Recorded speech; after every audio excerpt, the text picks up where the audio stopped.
Third one. Come on, good. Somebody wants a water? Are you well? Sorry? Are you well? Yeah. That's just gonna check this. It's like making somebody a deo as a present. You think, do I smell? You ask like you ask, and it's like, does it look differently? Yeah. Are you well? I am, thank you very much. Because you don't look well. Long wait over Christmas again. Anyway. Sorry, it's not even 9:30 yet. Right. Jurgen, a win will set a new record across Europe's big leagues of 61 points from the first 21 games. Put it in context as well, Arsenal's invincible side had 49 points at the very same stage. What would a record like that signify for you, and what would you say now about the capability of this squad to go the entire league season unbeaten? Oh my God, Winnie. Who sends you out asking these questions? Nothing, didn't think a second about it, will not start now thinking about it. The only thing what I can say, if we would have thought about any kind of record, we would not have won the number of games we won so far. That's it. I think in sports, we have to ask probably other teams, they did it before. Never set a record because I wanted to set a record, just because it happened by being focused on each step you make. And that's what we have to do. And my problem in this moment is Tottenham. The way they play, the way we think they will play, the way they will play then, and all that stuff. That's the only thing I'm concerned about, nothing else. What then are you expecting from Spurs? We know that Jose in the past has upset Liverpool at crucial stages in the season, but also on top of that, they're without Harry Kane, so they're a different proposition. What are you expecting?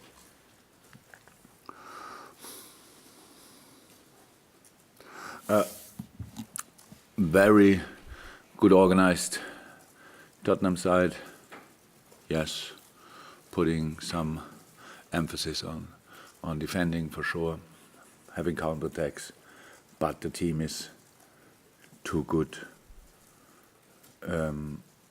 technically that they will do that only, so there will be, if we let them play, they will play Eriksen, Ali, so a lot of players in the midfield already there which can create situations, speed there with Moura and Son 100%. Played a lot of times now with 5 in the back. Not sure if they will do it again, but if then we have Aurier and Sessegnon on the wings.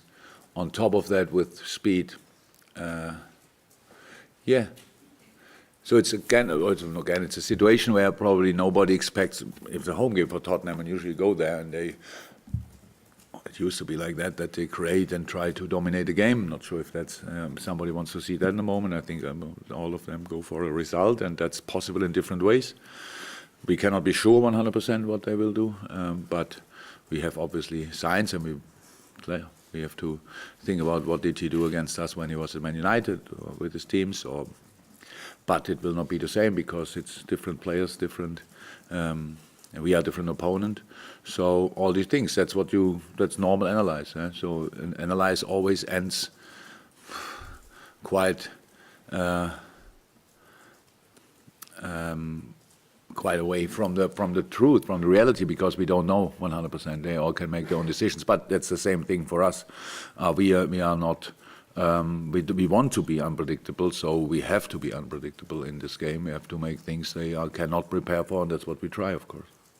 In terms of the injury good news this week with Matip and Shaqiri back out the training ground, and with the first team, but I'm just wondering about James Milner as well. What's the news on? So James and Naby are not available. So both are muscle injuries, different. And for different people, so we'll see how quick will it be. We really don't have to put a time frame on it because we don't know it exactly. We will see. We are open whenever they want to join us again, or when the medical department gives green light. But not for sure, not for this weekend, not for next week, but then we will see. Joel was not part of all parts of training he did. He was outside on the pitch, which looked really good, but then he had to do his own stuff again.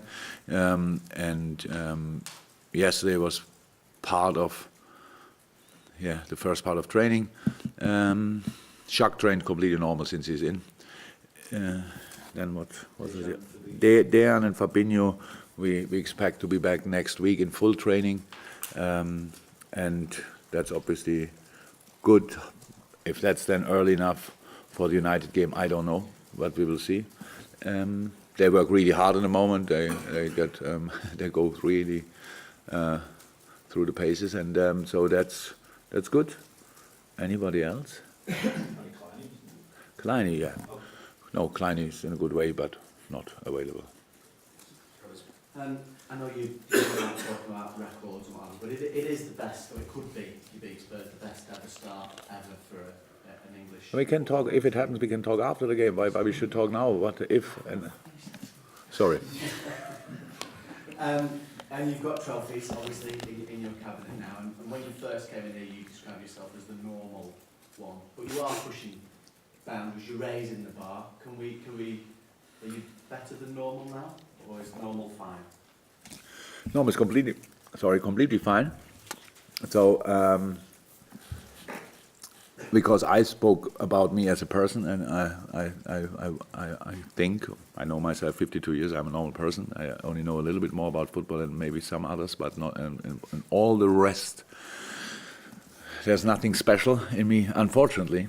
So it would be nice. The only way I understand is that you do what you are good in with passion, with 100% and all that stuff, and using the exceptional people around you. This includes the coaching staff, of course, includes the players, of course, includes so many more people around. In this specific case, not even only Melwood, there are so many more people and who are working 24/7 for this club, and our owners involved, all that stuff. So supporters, that's it. So everybody is doing his piece, and at the end it can be good. So that's how it is. Yes, 100% normal, nothing special. Just in terms of the changes that you made for the FA Cup game, we saw some more of the younger lads coming back in. So we've now seen Liam to Swansea, Curtis at the headlines, of course. We spoke about Pedro coming relatively towards the end of his contract. Nico came in there as well. What's the bigger plan? Is there a combined plan, or does everybody have to have the individual one? Yeah, they're all individual plans, of course. So I think we didn't need that game as a proof, but the Everton game was obviously a proof that that we brought in Vitor Matos was a smart decision, because he is the coach of these boys, plus Critch, plus Alex and the academy, Alex Ingham at the academy, are doing an incredible job. But there are different ways. So what do these boys have to do? They have to develop. And we have to think about how can they develop in the best way. Our squad this year is, in this moment, they have very, very important parts, a very important part in the squad, and a very important job in the squad. Today again, yesterday again, day before yesterday, we'll have 3-4 normal sessions this week, which makes it a quite exceptional week. And they really push. They don't behave on the pitch, in a training pitch, like kids. Well, they are kids, but they don't behave like this. That's the biggest step they made in the last 5-6 months. But on the other side, they're humble enough and understand the situation. They are surrounded by a bunch of world-class players, so they are ready to do their steps. So now what they have to do, you can send them out to a club, and where you hope they can get,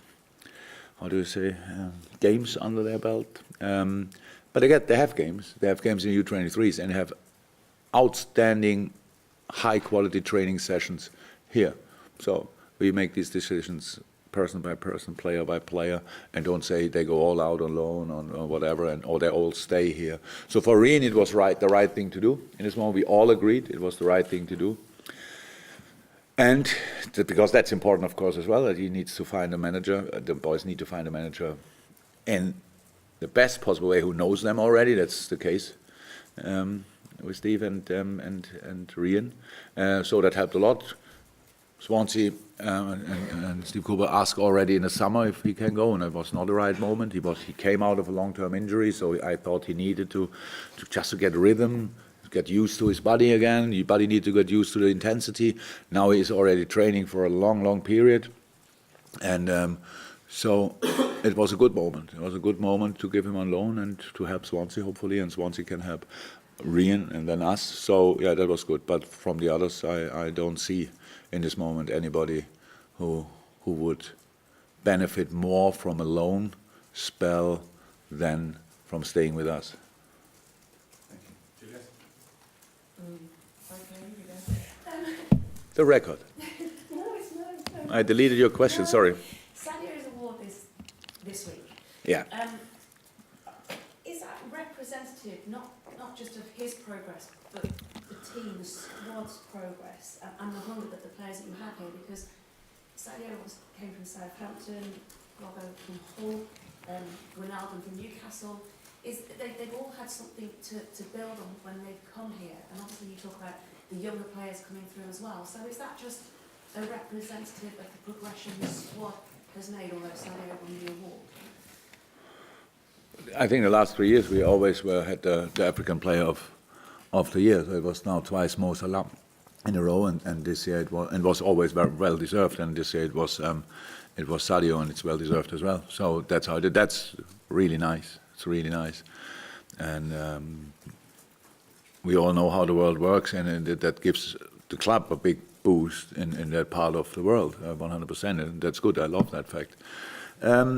But these boys, all of them you mentioned, and some others you didn't mention, first and foremost, they are responsible by themselves for the development they made. So they were good players, really good players before we signed them. That was the reason why we signed them. And we are not this kind of a project where we think, let's have a look if it will work. So we think, we are convinced, or we are convinced in that moment when we bring them in, that they really can help us and push the team or the other player on that position or whatever. So that all worked out, pretty much all. And so that's absolutely exceptional, but it only works because of the environment. It only works because of the atmosphere the boys create by themselves in the group, and that's really good. That's really good. And now for the kids especially, when they come up, the role models they have, they couldn't be better.